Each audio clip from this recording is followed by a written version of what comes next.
Welcome friends. आज के video में हम देखेंगे बिहार सामान्य ज्ञान से संबंधित प्रश्न जो कि आपके एग्जाम में पूछे जाएंगे। दोस्तों, यदि आपको वीडियो अच्छा लगे तो इस वीडियो को लाइक और अपने दोस्तों में इस वीडियो को शेयर जरूर करें। तो चलिए मैं इस वीडियो को शुरू करता हूं। आज का हमारा पहला प्रश्न है, बिहार के सर्वाधिक साक्षर जिले रोहतास का मुख्यालय सासाराम किस शासक के मकबरे के लिए प्रसिद्ध है? तो वह शासक हैं शेरशाह सूरी। इस प्रश्न का आप व्याख्या देखेंगे जो कि आपके एग्जाम के लिए काफी महत्वपूर्ण है। सासाराम शहर महान सूर्य वंश के संस्थापक शेरशाह सूरी के शानदार मकबरे के लिए विश्व प्रसिद्ध है, जो इंडो इस्लामिक वास्तुकला का एक बेहतरीन उदाहरण है। दोस्तों, जो हमारे द्वारा व्याख्या लाया जा रहा है, इससे आपके एग्जाम में काफ़ी प्रश्न बनेंगे, इसलिए इनसे वेरी वेरी इंपॉर्टेंट समझकर आप बार बार देखेंगे। हमारा अगला प्रश्न है, बिहार में सबसे बड़े स्वर्ण भंडार वाला जिला कौन सा है? तो बिहार की बात कही जा रही है स्वर्ण भंडार की, तो वह जिला है जमुई।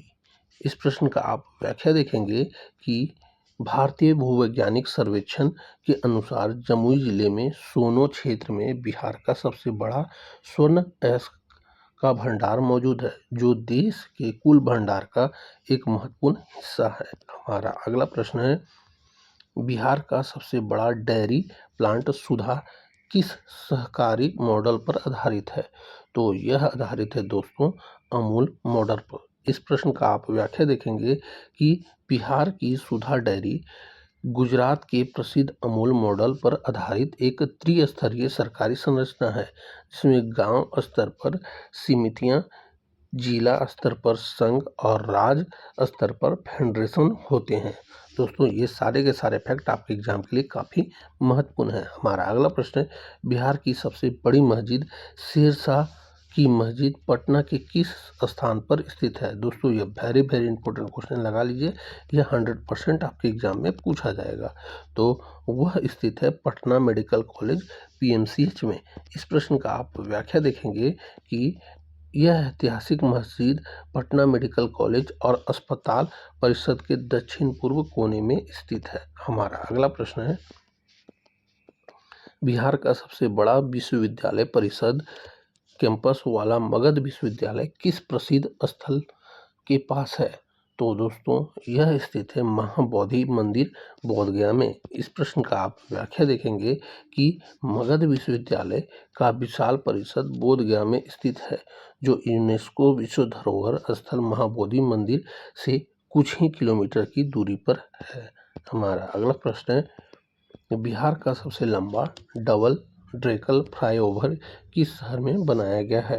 तो यह बनाया गया है छपरा में। इस प्रश्न का आप व्याख्या देखेंगे कि सारण जिले के मुख्यालय छपरा में बिहार का सबसे लंबा 3.5 किलोमीटर डबल ड्रेकर फ्लाईओवर बनाया गया है, जिसका उद्घाटन 2022 में किया गया था। हमारा अगला प्रश्न है, बिहार के सबसे बड़े जूट उत्पादक क्षेत्र सीमांचल के मुख्य रूप में से कौन सी मिट्टी पाई जाती है? तो मुख्य रूप से इसमें पाई जाती है खादर यानी नवीन जलोढ़ मिट्टी। इस प्रश्न का आप व्याख्या देखेंगे कि सीमांचल क्षेत्र पूर्णिया, कटिहार, अररिया, किशनगंज में नदियों द्वारा हर साल लाई जाने वाली नई जलोढ़ मिट्टी खादर पाई जाती है, जो जूट की खेती के लिए अत्यंत उपजाऊ होती है। हमारा अगला प्रश्न है, बिहार का सबसे बड़ा और एकमात्र राष्ट्रीय उद्यान वाल्मीकि राष्ट्रीय उद्यान किस जानवर के लिए संरक्षण के लिए प्रसिद्ध है? तो वह जानवर है दोस्तों बाघ। यह वेरी वेरी इंपॉर्टेंट क्वेश्चन है और यह एग्जाम में पूछा जाएगा। इस प्रश्न का आप व्याख्या देखेंगे कि वाल्मीकि राष्ट्रीय उद्यान एक टाइगर रिजर्व भी है और यहाँ रॉयल बंगाल टाइगर का संरक्षण और संवर्धन किया जाता है। हमारा अगला प्रश्न है, बिहार में सबसे लंबी अवधि तक मुख्यमंत्री रहे नीतीश कुमार किस राजनीतिक दल से संबंधित हैं?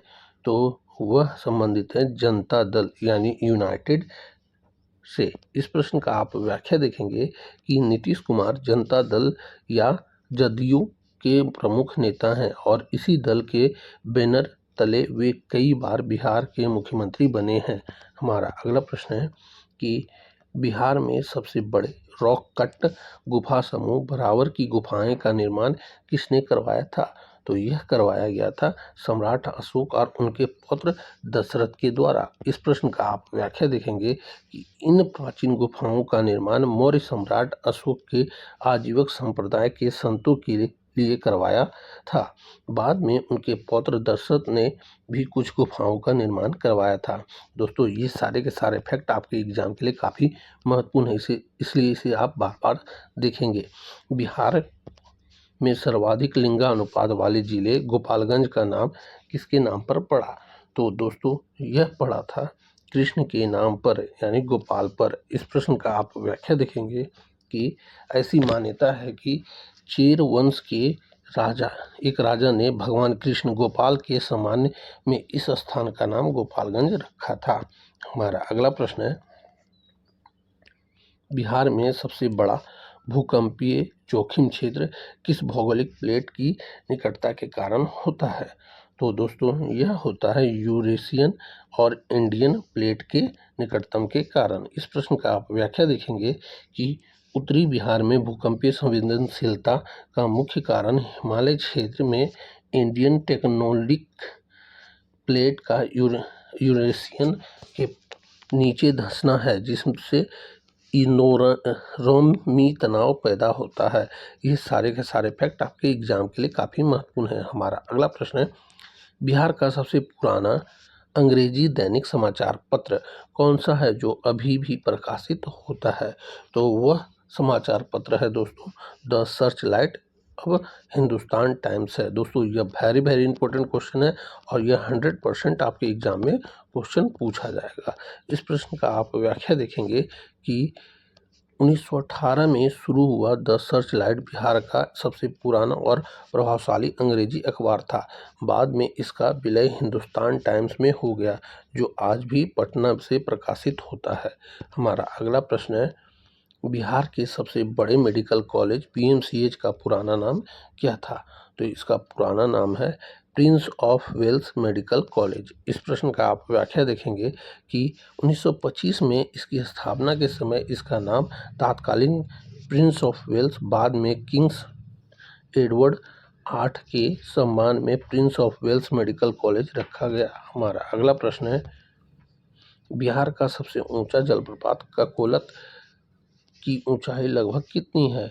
तो इसकी ऊंचाई 150 से 160 फीट है। इस प्रश्न का आप व्याख्या देखेंगे कि ककोलत जलप्रपात की ऊंचाई लगभग 160 फीट यानी लगभग 49 मीटर है, जहां से पानी कई धाराओं में नीचे गिरता है, जो इसे एक मनोरम स्थल बनाता है। हमारा अगला प्रश्न है, बिहार के सबसे छोटे जिले शेखपुरा का पौराणिक रूप से किससे जोड़ा जाता है?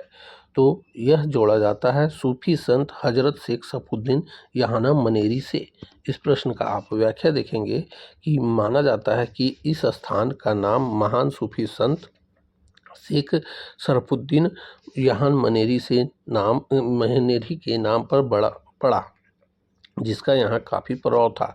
शेखपुरा का अर्थ है शेख का निवास।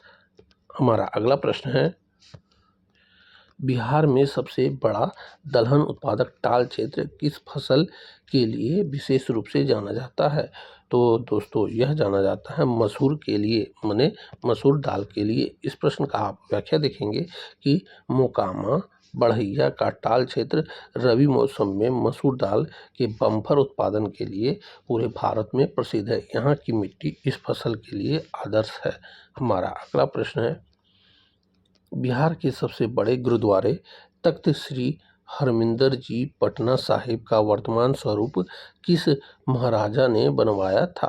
दोस्तों यह वेरी इंपॉर्टेंट क्वेश्चन है और यह 100% आपके एग्जाम में पूछा जाएगा। तो इस प्रश्न का सही उत्तर हो जाएगा महाराजा रणजीत सिंह ने। इस प्रश्न का आप व्याख्या देखेंगे कि यद्यपि गुरुद्वारा बहुत पुराना है, लेकिन इसके वर्तमान भव्य संगमरमरी स्वरूप का निर्माण 19वीं शताब्दी में पंजाब के सिख शासक महाराजा रणजीत सिंह द्वारा करवाया गया था। हमारा अगला प्रश्न है, बिहार में सबसे अधिक जिलों वाला प्रमंडल तिरहुत किस ऐतिहासिक महाजनपद का हिस्सा है? तो दोस्तों यह हिस्सा है वज्जी का। इस प्रश्न का आप व्याख्या देखेंगे कि तिरहुत का क्षेत्र जिसमें मुजफ्फरपुर, वैशाली आदि आते हैं, प्राचीन काल में वज्जी महान जनपद का एक महत्वपूर्ण हिस्सा था जिसकी राजधानी वैशाली थी। हमारा अगला प्रश्न है, बिहार का सबसे बड़ा कैंसर अस्पताल महावीर कैंसर संस्था किस ट्रस्ट द्वारा संचालित है? तो दोस्तों यह संचालित है महावीर मंदिर न्यास समिति पटना में। इस प्रश्न का आप व्याख्या देखेंगे कि यह विशाल कैंसर अस्पताल पटना के प्रसिद्ध महावीर मंदिर की न्यास समिति द्वारा संचालित एक धर्मार्थ संस्था है। हमारा अगला प्रश्न है, बिहार का सबसे बड़ा सूर्य मंदिर देव औरंगाबाद किस संस्थापक शैली पर का प्रतिनिधित्व करता है? तो दोस्तों यह करता है नागर शैली का। इस प्रश्न का आप व्याख्या देखेंगे कि देव का सूर्य मंदिर पत्थरों को तरसकर बनाया गया है और इसकी संरचना नागर स्थापत्य शैली की विशेषताओं को दर्शाता है, जिसमें एक ऊंचा शिखर यानी विमान प्रमुख है। हमारा अगला प्रश्न है, बिहार का सबसे लंबा स्टील ब्रिज श्री कृष्ण सेतु किन दो जिलों को जोड़ता है? दोस्तों यह वेरी इंपॉर्टेंट क्वेश्चन है और यह 100% आपके एग्जाम में पूछा जाएगा। तो इस प्रश्न का सही उत्तर हो जाएगा मुंगेर और खगड़िया को।